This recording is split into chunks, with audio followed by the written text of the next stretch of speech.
नमस्कार, news capital express में आपका स्वागत है। मैं हूं आपकी सतंकिता। चलिए बढ़ते हैं खबर की ओर। मुख्यमंत्री डॉक्टर मोहन यादव का संबोधन। भोपाल देश का दिल है और दिल अगर मजबूत होता है तो शरीर मजबूत होता है। हृदय की भूमिका में वैसे देश में मध्य प्रदेश की सशक्त भूमिका है। हमारी संस्कृति के लिए 20 सदी वरदान रही है। आजादी तो मिली, लेकिन इसे बनाए रखने में महत्वपूर्ण भूमिका इस सदी के महापुरुषों की भी रही। आज बात युवाओं की बात है। कई चुनौतियां हमारे सामने, लेकिन चुनौतियों के बीच में भी हमारी अखंड ज्योति चल रही है। जियो और जीने का भाव सिर्फ वाक्य नहीं है, बल्कि से चरितार्थ कर भारत ने विश्व को दिखाया। शिक्षा नीति 2 बार बदली गई, लेकिन अंदर का कुछ नहीं बदला। ये भारत का दुर्भाग्य रहा। अब शिक्षा नीति 2020 में सुधार किए गए। हमने अपनी बातों को, अपनी संस्कृति और सभ्यताओं को पाठ्यक्रम बनाकर दुनिया के सामने लाने का प्रयास किया। भगवान राम और कृष्णा जैसे शिक्षा मिलती है, उन्हें पाठ्यक्रम रखने से कोई दिक्कत नहीं है, किसी को नहीं होनी चाहिए। गायत्री परिवार ने मंत्र के अर्थों तक समझने का प्रयास किया है, काम किया है। जाति के अहंकार से बाहर आना चाहिए, यह सीख गायत्री परिवार से मिलती है। गायत्री परिवार के गले में कई जल की धाराएं हैं। डॉक्टर प्रणव पांडे जी, आपका बहुत अभिनंदन। प्रणव पांडे जी, हमने गुरुदेव को तो नहीं देखा, लेकिन आपके मुखारविंद से जो आज वाणी सुनी और जिस प्रकार से मैंने दूसरे तीसरे कार्यक्रम में आपके साथ मंच साझा किया, वो पुराना गाना था जिसकी रचना इतनी सुंदर, वो कितना सुंदर होगा ये साकार होता दिखाई दे रहा है। हम सबके लिए मंच पर ही मौजूद भारत सरकार के माननीय मंत्री और गायत्री परिवार के अनन्य साधक डीडी उइके जी, आपका भी अभिनंदन।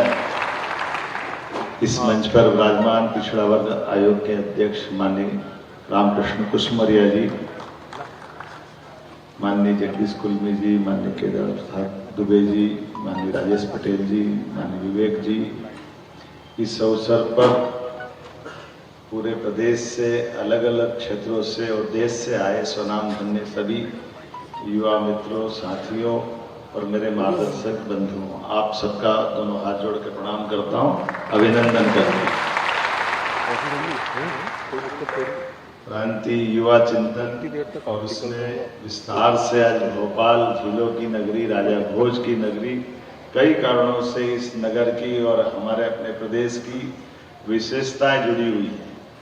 और सच में ये देश का दिल भी है, और देश का दिल, हार्ट अगर मजबूत होता तो शरीर अपने आप मजबूत होता है। ये हमारे लिए, इसको बोलने के लिए, ये हम अपने आप समझने वाली इस दुनिया के लोग हैं। आज परमात्मा की दया से जो हृदय की भूमिका है, कमोबेश मध्य प्रदेश की भी वही भूमिका है। हृदय की भूमिका शरीर को लेकर के, शरीर के रक्त को शुद्ध करने की होती है। जो गंदा रक्त आता है उसको ऑक्सीजन के प्रवाह से शुद्ध रक्त करके आयु बढ़ाते हैं। गायत्री परिवार भी इस हृदय के साथ जुड़ करके, मैं अपने देश के परिप्रेक्ष्य में आप सबको भी उसी भावना से देखता हूं। आप सबका वंदन करता, अभिनंदन करता। संस्कृति की अशुद्धियों को शुद्ध करते हुए गायत्री परिवार ने जो धारा दी, और परम पूज्य गुरुदेव के जमाने से कोई आपने उदाहरण बिरला जी का दिया, और भी कई सारे उदाहरण हैं। ये सच में हमारी संस्कृति के लिए 20वीं शताब्दी वरदान रही। इस 20वीं सदी में ऐसे कई महापुरुष हुए जिन्होंने आजादी के उस दौर में भी, आजादी तो आज नहीं तो कल मिलने वाली, लेकिन आजादी के बाद लंबे समय तक देश को आजाद अगर रखना है तो देश की दिशा कौन सी होगी, देश के युवाओं की दृष्टि क्या होगी, देश के युवाओं के लिए संस्कृति के मान बिंदुओं की तरफ कौन कौन ले जाएगा। मुझे इस बात की प्रसन्नता है, ये हमारे राष्ट्रीय स्वयंसेवक संघ का भी शताब्दी वर्ष चल रहा है। डॉक्टर केशव बलराम हेडगेवार जी भी उसी धारा से आते हैं। ये हमारे लिए सौभाग्य की बात है। उसी दौर से हम निकलते हैं तो हमको पंडित मदन मोहन मालवीय जी भी दिखाई देते हैं, जो बनारस हिंदू विश्वविद्यालय के माध्यम से राजनीतिक यात्रा भी थी उनकी, लेकिन राजनीति भी किस दिशा में जाना चाहिए, बाल गंगाधर तिलक की दृष्टि भी थी, नेताजी सुभाष चंद्र बोस की दृष्टि भी थी, जो 1923 में आईसीएस एग्जाम पास करते हैं। क्योंकि जब युवाओं की बात कर रहे हैं तो युवाओं को जोड़ करके उस दौर के युवाओं के साथ गुरुजी ने भी युवावस्था में स्वप्न देखा होगा और इस धारा को चलने के लिए एक संकल्प मन में लिया। और आज आजादी के बाद के इस दौर को बढ़ाने के लिए जिस प्रकार से हमारी संस्कृति की चुनौतियां भी मिल रही है और चुनौतियों के बीच में ये जो अखंड ज्योति जल रही है, इसकी मिसाल हमने कोविड के समय भी देखी है यशस्वी प्रधानमंत्री के माध्यम से। ये केवल जियो और जीने दो का भाव बोलने का वाक्य नहीं हो सकता है, इसको चरितार्थ करके विश्व के सामने भारत ने दिखाया।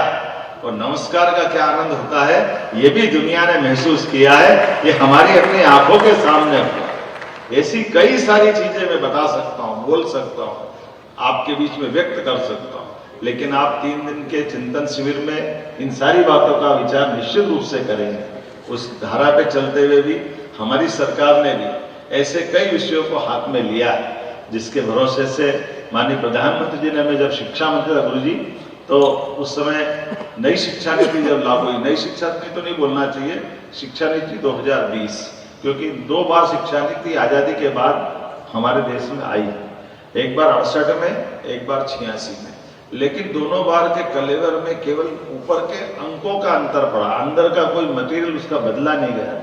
ये दुर्भाग्य है देश का।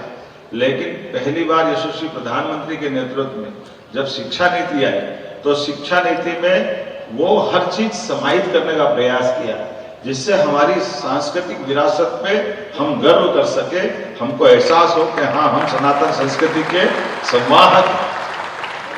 वो सारे उदाहरण, जिन उदाहरणों को पहले चिमटे से पकड़ने में भी डर लगता था, उसको बिंदास रूप से हमने पाठ्यक्रम का हिस्सा बना करके दुनिया के सामने लाने का प्रयास किया। कैसे कोई भूल सकता है कि अगर मित्रता का उदाहरण देना है तो भगवान कृष्ण और सुदामा की दोस्ती क्यों नहीं बताना चाहिए, इसमें क्या परेशानी है। लेकिन जैसे ही भगवान कृष्ण की बात करते हैं, तथाकथित लोग हमको पता नहीं क्या क्या कहते थे।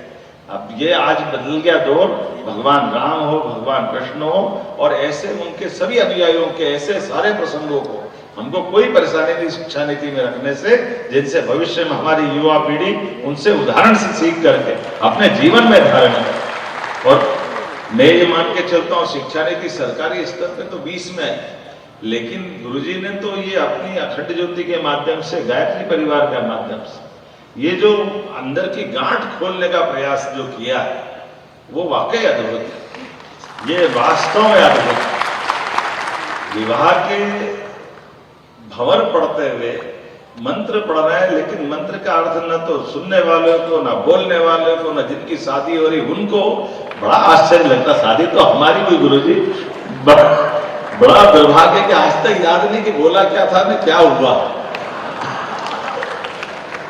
लेकिन ये जो छोटे छोटे प्रयोग हुए कि भाई अगर विवाह कर रहे हैं तो केवल सावधान बोलने से बात नहीं चलेगी, सावधान काय से और किससे सावधानी से काम चलाना, उसका मंत्र क्या है, अर्थ क्या है, ये आपके माध्यम से गायत्री परिवार ने जो काम किया वाकई अद्भुत।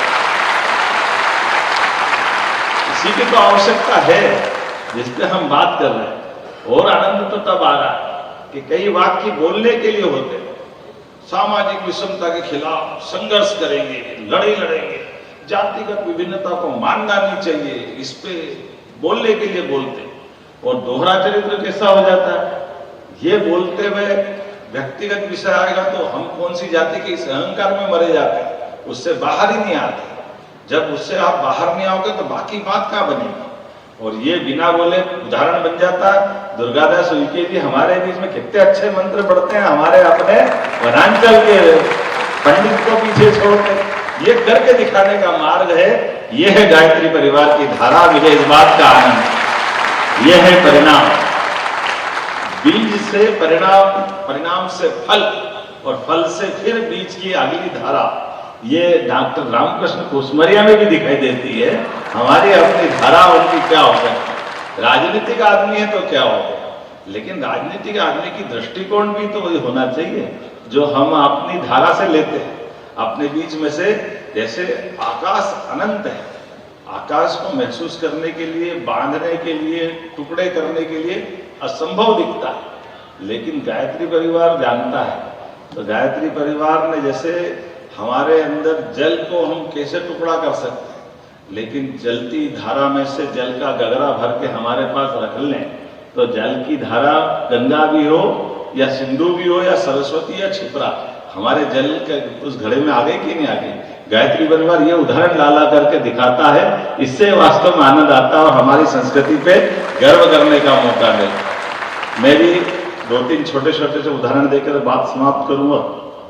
हमारी सरकार ने भी ये जो समय की गणना होना थी, ये समय की गणना की वर्तमान की जो स्थिति है, इसको हमारी वैदिक काल की गणना की क्या स्थिति है, वैदिक घड़ी क्या होती है, उस युवाओं के दृष्टि से मैं बताना चाहूंगा।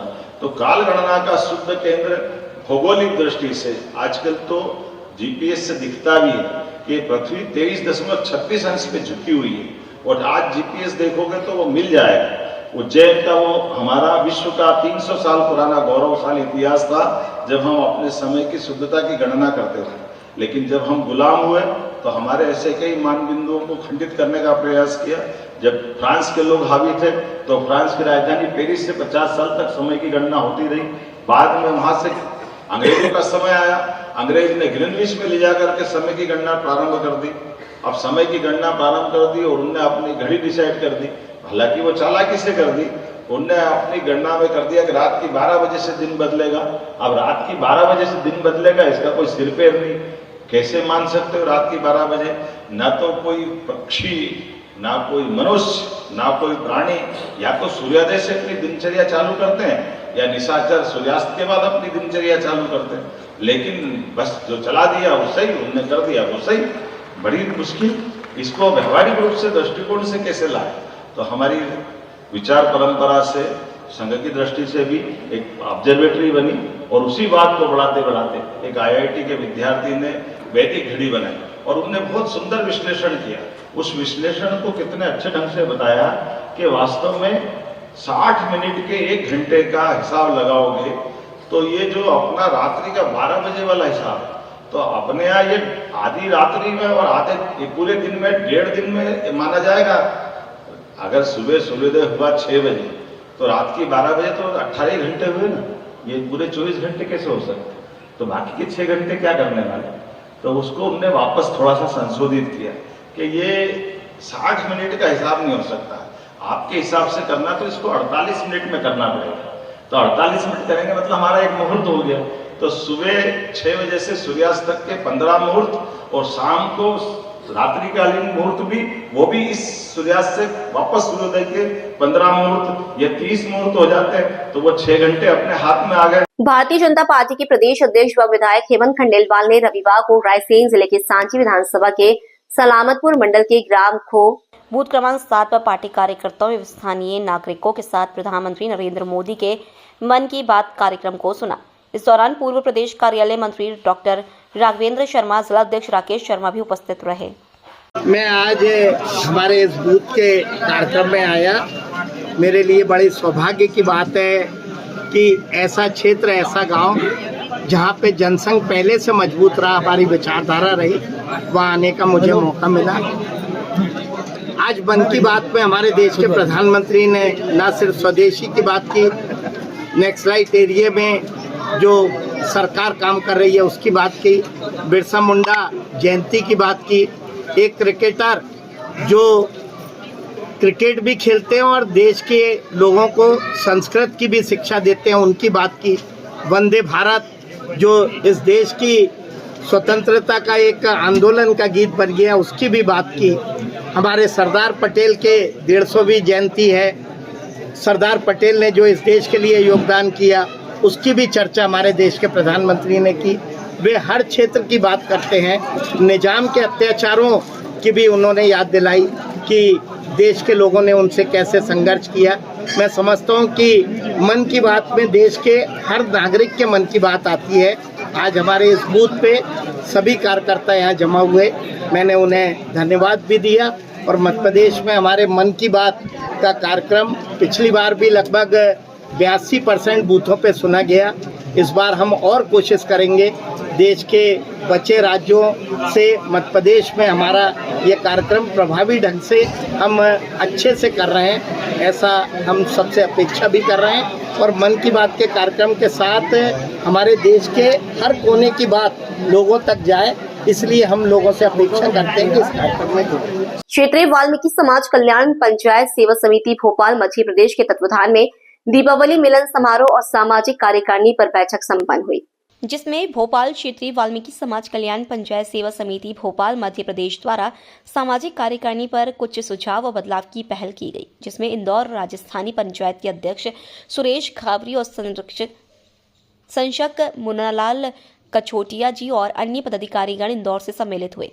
साथ ही साथ भोपाल क्षेत्रीय वाल्मीकि समाज कल्याण पंचायत सेवा समिति भोपाल के अध्यक्ष आनंद छपरीवन, चौधरी शिवदास, तेजस्वी पटेल, घनश्याम आदिवाल, संरक्षक लादूलाल चंदेल, ओम प्रकाश अर्जिया, हीरालाल रानवे, फूलचंद सांगाले, कन्हैयालाल संगत, लादूलाल घावरी, सोहनलाल लोट, कोषाध्यक्ष श्री किशन रील, सदस्यगण सुरेश आदिवाल, विनोद तेजस्वी, विजय लोट और अन्य सदस्यगण सम्मिलित हुए, जिसमें समाज के संत राजेश महाराज सम्मिलित हुए और जो कि पूरे कार्यक्रम की देखरेख क्षेत्रीय वाल्मीकि समाज कल्याण पंचायत सेवा समिति भोपाल मध्य प्रदेश के युवा अध्यक्ष सूरज सांगेला ने संभाली।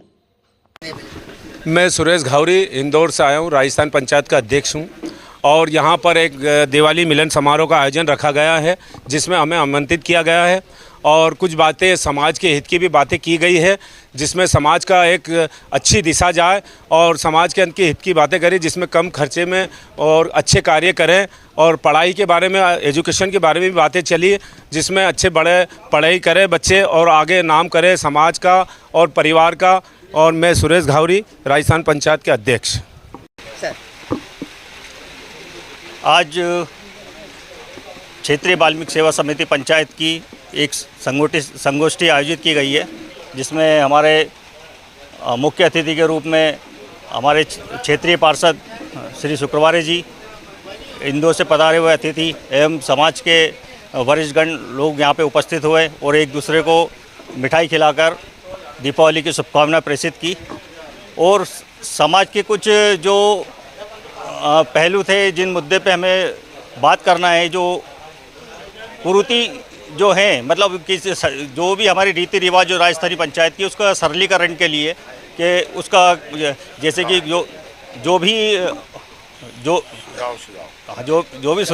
सुझाव आए, वो सुझाव भी आए और दूसरे जैसे जिन पॉइंटों में जैसे शादी विवाह के समारोह में और जिनमें जो ज़्यादा खर्चा होता था, तो उनको भी एक सीमित करके और कम खर्चे में हम उस कार्यक्रम को हम संपूर्ण करें, जिससे कि समाज में बचत हो और उसी बचत के पैसों से हमारे बच्चों को शिक्षा की ओर हम अग्रसित करें। हीरा रानवे, मुख्य संरक्षक वाल्मीकि सेवा समिति। LL चंदेल, क्षेत्रीय वाल्मीकि कल्याण पंचायत भोपाल के संरक्षक और अध्यक्ष आनंद छपरीवन। साथियों, जैसे कि आज हम यहाँ पे दीपावली मिलन कार्यक्रम समारोह का आयोजन किया गया है। ये आयोजन कार्यक्रम हम लोग हर वर्ष प्रतिवर्ष निरंतर प्रयास क्षेत्रीय वाल्मीकि कल्याण पंचायत का रहता है कि समाज को एक नई दिशा दें, जिससे एक नए काम हो। और क्षेत्रीय वाल्मीकि कल्याण पंचायत की सोच हमेशा से यही रही कि ज़्यादा बचत, कम खर्च, इसमें समाज का विकास हो और हमारा समाज का कल्याण हो। यही सोच हम लोग लेके सेवा समिति हमारी क्षेत्रीय वाल्मीकि कल्याण पंचायत ये कार्य करती आ रही है और निरंतर सभी साथियों और हमारे सभी बुजुर्गों के आशीर्वाद से हम आगे भी ये प्रयास करते रहेंगे कि ऐसे आयोजन कार्यक्रम होते रहें। और हमारे साथ इंदौर से पधारे हुए हमारे अतिथिगण, हमारे पार्षद महोदय वार्ड 59 के शुक्रवारे जी, इनका भी काफ़ी सहयोग रहा हमारे साथ, जो साथ में कंधे से कंधा लगा के खड़े हैं और हमारा सहयोग करने में प्रयास करते रहते हैं कि समाज हित में अच्छे काम होते रहें। और क्षेत्रीय वाल्मीकि कल्याण पंचायत की हमेशा सोच रही है कि समाज आगे बढ़े, शिक्षित हो और विकसित हो। जय हिंद। मैं प्रमोद शुक्रवारे, मैं बड़ा भाग्यशाली हूँ कि आज हमारे सकल पंचायत वाल्मीकि समाज के लोग पार्षद कार्यालय में यहाँ उपस्थित हुए, मैं अपने आप को गौरवान्वित महसूस कर रहा हूँ, जिन्होंने भारतीय जनता पार्टी की सरकार और हमारे नरेला विधानसभा के परम श्रद्धेय विश्वास कैलाश सारंग जी के चलाए जा रहे मध्य प्रदेश सरकार के जो काम हैं वो समाज के अंतिम पंक्ति तक जाए, ऐसी भावना लेके आज इन लोगों ने मिलन समारोह रखा है, दिवाली मिलन समारोह। और मैं सभी समाज के लोगों को अपनी ओर से, पूरे वार्ड वासियों की ओर से बहुत बहुत उनको साधुवाद देता हूँ, बहुत बहुत धन्यवाद देता हूँ कि वो पार्षद कार्यालय में पधारे और उन्होंने इतनी बड़ी संख्या में, जो कि इंदौर से भी हमारे कुछ लोग आए हैं और हमारे वार्ड से तो है, जगह जगह से क्षेत्र के लोग यहाँ वाल्मीकि समाज के लोग आए। मैं उनको सभी को दीपावली की हार्दिक शुभकामनाएं देता हूँ, उनको बहुत बहुत बधाई। सभी वाल्मीकि समाज भाइयों को मैं दिल से धन्यवाद करता हूँ। आज जो दीपावली मिलन समारोह का जो कार्यक्रम किया है उसके अंदर सभी सम्मिलित होकर के इसको बड़ी अच्छे तरीके से मनाया। इसके अंदर समाज के जो है कुछ सुधार के कार्यक्रम भी रखे गए थे। उन सुधार के जो सुझाव जो दिए गए हैं उसके ऊपर मैं आशा करता हूं कि पूरी समाज विचार करेगी और जो सुझाव दिए गए हैं उसको समाज के ऊपर लागू किया जाएगा, जिससे कि समाज की उन्नति हो सके, समाज की आर्थिक व्यवस्था सुधर सके और समाज के बच्चों के शिक्षा के अंदर आगे बढ़ सकें। बस मैं इतना ही कहना चाहता हूं। मेरा नाम ओम प्रकाश आर्य है, मैं समाज का संरक्षक हूं। धन्यवाद। फूलचंद सिंगेला, क्षेत्रीय वाल्मीकि समाज कल्याण पंचायत में सचिव। यहाँ पे आज दिवाली का कार्यक्रम रखा है, सर्वे समाज को याद किया गया है। समाज हित में कुछ सुझाव भी रखे गए हैं जिसमें किसी पे थोपा नहीं जाएगा, समाज में अच्छे कार्य हो, लोगों में बदलाव आए, ऐसा कार्यक्रम हमने रखा है और भविष्य में समाज में अच्छा संदेश जाए, अच्छा कार्यक्रम हो। और शिक्षा को हमने पूर्णतः महत्व दिया है कि शिक्षा के माध्यम से लोग अच्छा जाए। खेलकूद को महत्व दिया है कि अगर बच्चे अच्छा खेलें, अच्छा कार्यक्रम करें तो उसमें अच्छा हम लोग वो करें। खास करके कन्यादान योजना को भी हमने बहुत महत्व दिया है कि अगर हमारी समाज तैयार हो जाए और अगर अच्छे से कार्यक्रम करें तो हम कन्यादान योजना के माध्यम से कन्याओं का विवाह करवा सकें, ऐसी हमने योजनाएं लाई हैं। और आज इस दिवाली पावन पर्व पर समाज हित के जितने नीचे से नीचे जाकर के लोगों की मदद करने वाले जो कार्यक्रम थे वो कार्यक्रम आज हमने इसमें रखे हैं और आगे इसमें हमें सफलता मिलेगी, यही आप दुआ करें।